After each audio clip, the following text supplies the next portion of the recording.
Bonjour à tous, voici un petit tutoriel pour vous montrer comment créer facilement un diagramme à bande à l'aide de l'application Numbers.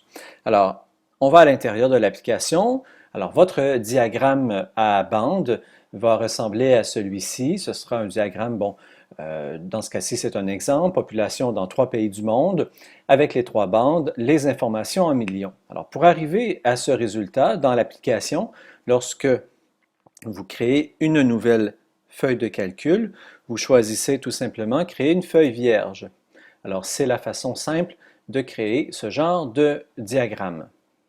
Alors, une fois que vous avez créé votre nouvelle feuille, à l'intérieur, vous allez créer sur la première ligne la liste des champs, des informations que vous allez devoir entrer. Alors donc, dans ce cas-ci, on entre les pays du monde, Canada, États-Unis, France. Par la suite, les valeurs de leur population, dans ce cas-ci représentées en millions. Bien sûr, c'est un arrondi. Alors, 35 millions, 315, 66. Une fois que c'est fait, on va sélectionner les 3 pays et automatiquement, vous avez le petit bouton « Créer un graphique » qui apparaît. Alors, dans ce cas-ci, on va sélectionner « Graphique à bande », bande verticale. Alors, vous le voyez très bien, c'est automatique, ça se crée assez rapidement. Alors, il reste maintenant à remplacer les différents champs pour bien présenter notre graphique. On va dans le petit pinceau, c'est l'outil donc pour modifier les paramètres. On va aller d'abord dans Options de graphique. Alors, on va enlever la légende.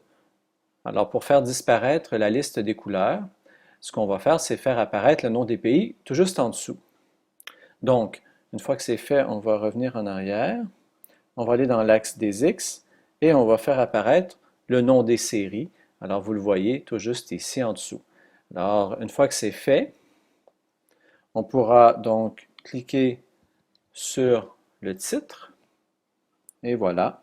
Donc, de cette façon, notre titre correspond très bien à ce qu'on souhaite représenter. Alors, vous voyez, c'est très simple d'utiliser l'application Numbers lorsque vous souhaitez représenter des données. Ça vient ajouter un petit peu de la couleur et ça vulgarise bien l'information dans le cadre d'un travail.